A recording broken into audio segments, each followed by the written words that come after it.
ಇಂದು ದೆಹಲಿಗೆ ಆಗಮಿಸಿರ್ತಕ್ಕಂಥದ್ದು. ಅವ್ರನ್ನೇ ಮಾತನಾಡ್ಸೋಣ, ಏನು ಹೇಳ್ತಾರೆ ಅಂತೇಳಿ.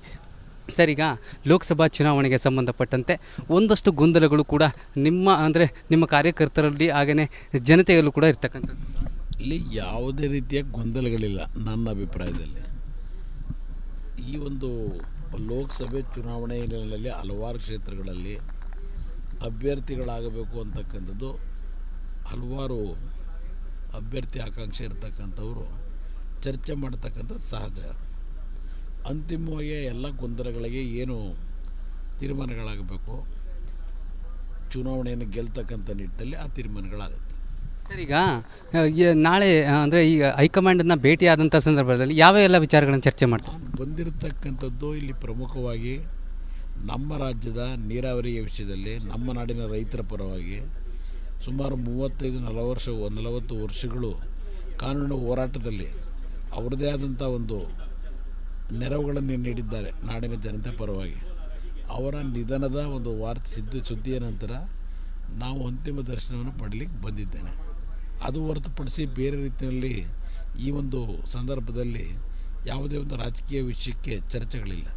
ಸರ್, ಈಗ ಮಂಡ್ಯ ಕ್ಷೇತ್ರದ ಬಗ್ಗೆ ಸಾಕಷ್ಟು ಗೊಂದಲ ಇದೆ ಸರ್. ಈಗ ಇದು ಒಂದು ಕ್ಲಿಯಾರಿಟಿನ ನಮ್ಮಲ್ಲಿ ಯಾವುದೇ ಗೊಂದಲಗಳಿಲ್ಲ.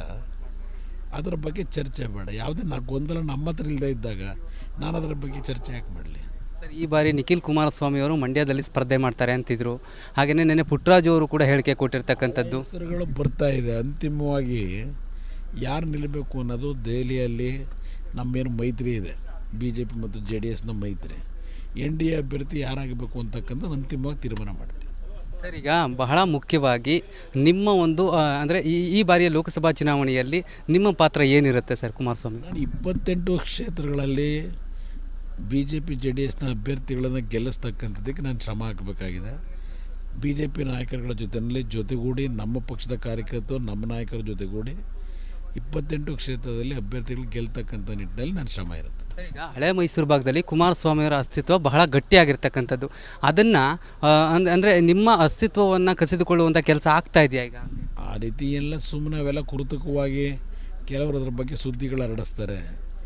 ಈಗ ನಮ್ಮ ಬಗ್ಗೆ ಜನಗಳಲ್ಲಿ ಏನು ಪ್ರೀತಿ ವಿಶ್ವಾಸಗಳಿದೆ ಆ ಜನಗಳಿಗೆ ಬಿಟ್ಟಿರ್ತಕ್ಕಂಥದ್ದು. ಅಂತಿಮ ನಿರ್ಣಯ ಮಾಡೋರು ಮತದಾರರು, ಅಂತಿಮ ನಿರ್ಣಯ ಮಾಡೋರು ಪಕ್ಷದ ಕಾರ್ಯಕರ್ತರು. ಆ ಸಂದರ್ಭ ತಕ್ಕನಾಗ ತೀರ್ಮಾನಗಳು ಆಗ್ತವೆ. ಸರ್, ಈಗ ಏನು ವಿಜಯೇಂದ್ರ ಅವ್ರ ಜೊತೆ ನಡೆದಂತಹ ಸಭೆ ಏನಿತ್ತು, ಅಂದರೆ ಒಂದು ರಹಸ್ಯ ಸಭೆ ನಡೆಯುತ್ತೆ ಸರ್. ಆ ಸಭೆಯಲ್ಲಿ ಏನು ಹಳೆ ಮೈಸೂರು ಭಾಗದಲ್ಲಿ BJP ನಾಯಕರಿಗೆ ಖಡಕ್ ಸೂಚನೆಯನ್ನು ಕೊಟ್ಟಿರ್ತಕ್ಕಂಥದ್ದು, ಯಾವುದೇ ರೀತಿಯಾದಂತಹ ಪರ ವಿರೋಧದ ಚರ್ಚೆಗಳಾಗಬಾರ್ದು BJP ಮತ್ತು JDS ಮೈತ್ರಿಯಲ್ಲಿ. ಈಗ ಅವರವರ ಪಕ್ಷದಲ್ಲಿ ಎಲ್ರಿಗೂ ಇರ್ತಕ್ಕಂಥದ್ದು ಈ ಮೈತ್ರಿಯ ಒಂದು ಹಿನ್ನೆಲೆ.